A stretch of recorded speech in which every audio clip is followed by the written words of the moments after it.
मध्य प्रदेश में 24 सीटों पर उपचुनाव होने हैं और इससे पहले प्रेशर पॉलिटिक्स का दौर शुरू हो गया है। सागर की सुर्खी सीट पर गोविंद सिंह राजपूत की दावेदारी को लेकर बीजेपी नेताओं के सुर मुखर होने लगे हैं और ये मामला पूरा क्या है वो हम आपको दिखाते हैं इस रिपोर्ट के जरिए। मध्य प्रदेश में 24 सीटों पर विधानसभा उपचुनाव होने हैं। हालांकि चुनाव की तारीखों का ऐलान नहीं हुआ है, लेकिन इससे पहले ही सियासी सरगर्मियां तेज हो गई हैं। इस गहमा-गहमी के बीच कांग्रेस के पुराने नेता ने एक बार फिर से कांग्रेस का दामन थाम लिया है। रविवार को प्रेमचंद गुड्डू ने अपने बेटे अजीत बौरासी के साथ फिर से कांग्रेस ज्वाइन कर ली। इसी बीच अब सुर्खी में भी प्रेशर पॉलिटिक्स शुरू हो गई है। दरअसल कांग्रेस से बीजेपी में शामिल हुए सिंधिया समर्थक गोविंद सिंह राजपूत को लेकर बीजेपी में आवाज उठने लगी है। शिवराज सरकार में मंत्री गोविंद सिंह राजपूत को सुर्खी विधानसभा सीट से मैदान में उतारना पक्का माना जा रहा है। ऐसे में कार्यकर्ताओं की नाराजगी की दलील देकर कई नेता अपनी सियासी जमीन को लेकर असमंजस में नजर आ रहे हैं। 2013 में गोविंद सिंह राजपूत के खिलाफ चुनाव लड़ने वाली पारुल साहू भी नाराज हैं और अंदेशा जाहिर करते हुए कह रही हैं कि गोविंद सिंह राजपूत कब तक पार्टी में रहेंगे, ये बड़ा सवाल है। तो कार्यकर्ता का समर्थन और सपोर्ट बहुत ज़रूरी है और सुर्खी विधानसभा क्षेत्र में आप सब ने भी सुना होगा, सर्वे के माध्यम से जो जानकारी मिली है या मीडिया के माध्यम से जो रिपोर्ट्स आ रही हैं, अभी तो रिपोर्ट्स उनकी बहुत नेगेटिव है और कार्यकर्ता किसी भी तौर पे एक्सेप्ट नहीं कर पा रहा है और कार्यकर्ता के सपोर्ट के बिना मुझे लगता है कोई भी कैंडिडेट की जीत संभव नहीं। जो लोग अभी पार्टी बदल के इस पार्टी में आए हैं भारतीय जनता पार्टी में, वो लोग कितना दिन यहाँ पे रहेंगे इस पार्टी में, भारतीय जनता पार्टी में क्या वो टिकेंगे? मुझे तो पता नहीं, कहिए 3-4 महीने के बाद वो खुद ही शिफ्ट हो जाए अपनी पार्टी में वापस। वहीं 2008 में गोविंद सिंह राजपूत के खिलाफ राजेंद्र सिंह मोकलपुर मैदान में थे। उन्होंने भी राजपूत की भूमिका को लेकर सवाल खड़े किए हैं। उन्होंने कहा कि राजपूत कार्यकर्ताओं से तालमेल नहीं बैठा पाते हैं तो नुकसान होगा। साथ ही उन्होंने दूसरा रास्ता तलाशने की बात भी कह डाली। जहाँ तक गोविंद राजपूत जी अगर अपनी सामंतवादी प्रवृत्ति में परिवर्तन नहीं लाएंगे और कार्यकर्ताओं से तालमेल नहीं बनाएंगे तो निश्चित है उनको तकलीफ पैदा होंगी और अगर पार्टी का कार्यकर्ता साथ नहीं देगा तो हम लोग भी फिर कोई दूसरा रास्ता चुनेंगे। बहरहाल गोविंद सिंह राजपूत को लेकर बीजेपी नेताओं के मुखर सुरों पर विराम लगेगा या फिर इसमें तेजी आएगी, ये आने वाला वक्त बताएगा। लेकिन इतना तो तय है कि अगर बीजेपी में सामंजस्य बिगड़ा तो इसका बड़ा नुकसान पार्टी को सहना पड़ सकता है। सागर से नितिन भट्ट के साथ team news state. Ajit Jogi के कब्र की मिट्टी अभी सूखी नहीं है। परिवार और समर्थक शोक में हैं, लेकिन उनकी पार्टी के भविष्य को लेकर चर्चाएं गर्म हो गई हैं। ये चर्चा जोगी कांग्रेस के एक विधायक के व्हाट्सएप डीपी पर लगी फोटो को लेकर शुरू हुई और इस कयास पर कांग्रेस किसी भी संभावना से इनकार नहीं कर रही है। तो वहीं जोगी कांग्रेस की विधानसभा में नेता धर्मजीत सिंह फिलहाल किसी भी संभावना से इनकार कर रहे हैं। अजीत जोगी की पार्टी का क्या होगा? क्या कांग्रेस में समा जाएगी जेसीसीजे? अजीत जोगी की मौत के 2 दिन बाद जेसीसीजे के भविष्य को लेकर उठे सवाल। छत्तीसगढ़ के पहले मुख्यमंत्री अजीत जोगी की मौत के 2 दिन हुए हैं। उनकी कब्र की मिट्टी अभी सूखी नहीं है। परिवार और समर्थक शोक में हैं, लेकिन उनके द्वारा जन्म दी गई पार्टी जेसीसीजे के भविष्य को लेकर चर्चाएं गरमाने लगी हैं।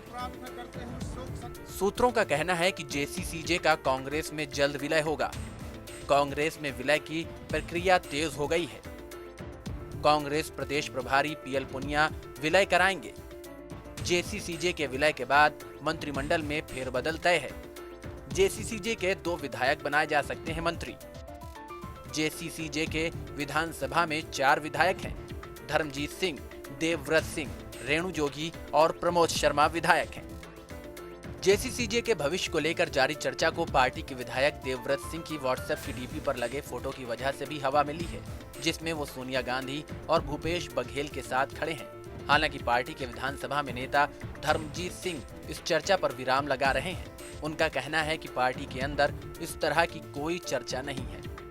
मुझे नहीं मालूम कि ये चर्चा कब और कहां और क्यों शुरू हुई है, क्योंकि अभी तक के हम लोगों के बीच में इस विषय में या इस दिशा में या किसी अन्य दिशा के बारे में राजनीतिक रूप से क्या निर्णय करना है या क्या होगा नहीं होगा, इसके विषय में कोई चर्चा अभी तक के नहीं हुई है। लेकिन ये ज़रूर है कि हम लोग अपनी पार्टी और अपने पार्टी के आगे के भविष्य और कार्यक्रमों के बारे में मिलकर के बात करेंगे। लेकिन अभी तो हमारा शोक का अवसर चल रहा है। जेसीसीजे अभी ऐसी किसी संभावना से इनकार कर रही है, वहीं कांग्रेस के नेता ऐसी किसी भी संभावना से इनकार नहीं कर रहे हैं। कांग्रेस नेता का कहना है कि सियासत में कुछ भी नामुमकिन नहीं है, जो भी होगा पार्टी आलाकमान तय करेगा।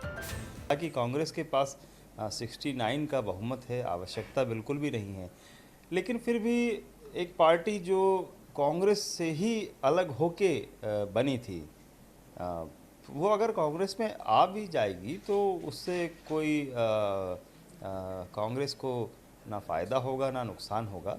और लेकिन ये फैसला जो है हमारे हाई कमान से ही तय होगा, दिल्ली से तय होगा कि वो पार्टी कांग्रेस में ज्वाइन करेगी। सवाल ये है कि जिस मुद्दे को लेकर कांग्रेस से अलग होकर अजीत जोगी ने छत्तीसगढ़ में एक नई पार्टी की नींव रखी थी और जिसके सूत्रधार सीएम बघेल और टीएस सिंहदेव को माना जाता है, क्या अमित जोगी और रेणु जोगी उस नेतृत्व को स्वीकार करेंगे? अजीत जोगी के जेसीसीजे के इतिहास पर नजर डालें तो सियासत की एबीसीडी कांग्रेस में रहकर सीखने वाले अजीत जोगी और अमित जोगी पर बस्तर के अंतागढ़ उपचुनाव के बाद वायरल हुए एक ऑडियो क्लिप के बाद उन्होंने कांग्रेस से किनारा कर लिया था। टेप के सामने आने के बाद प्रदेश की सियासत और कांग्रेस में जोगी के राजनीतिक विरोधी अचानक मुखर हो गए। सिंहदेव और भूपेश बघेल का गुट हावी हो गया। जोगी सफाई देते रहे, लेकिन बात बहुत आगे निकल चुकी थी। आखिरकार जोगी परिवार को प्रदेश की सियासत से बाहर करने के लिए प्रदेश में उनके विरोधी ने सबसे पहले अमित जोगी पर वार किया। टेप कांड की जांच के लिए कांग्रेस ने कमेटी गठित की। 2016 में कांग्रेस ने विधायक अमित जोगी को पार्टी से बाहर निकाला। अजीत जोगी को भी कांग्रेस ने नोटिस थमाया। नोटिस मिलने पर अजीत जोगी ने कांग्रेस पार्टी से इस्तीफा दे दिया। 21 जून 2016 को छत्तीसगढ़ जनता कांग्रेस जोगी के नाम से पार्टी बनाई। पार्टी से बाहर जाने के बाद जोगी परिवार कांग्रेस आलाकमान के प्रति वफादार बना रहा, लेकिन प्रदेश नेतृत्व के प्रति परिवार का रुख हर वक्त कड़ा ही रहा। ऐसे में जोगी कांग्रेस का भविष्य क्या होगा, ये भविष्य के गर्त में छिपा है। अजीत जोगी ने जनता कांग्रेस छत्तीसगढ़ की बुनियाद रखी थी। अजीत जोगी के निधन के बाद कुछ विधायक कांग्रेस में जाना चाह रहे हैं, जिसको लेकर मंथन का दौर शुरू हो गया है। कांग्रेस में जाने के बाद उन्हें क्या पद मिलेगा, यह तो देखने वाली बात होगी, लेकिन निधन के बाद से ही बिखराव पार्टी में शुरू हो चुका है। बिलासपुर से आदित्य राज पांडे और राघवेंद्र पांडे के साथ आदित्य नामदेव।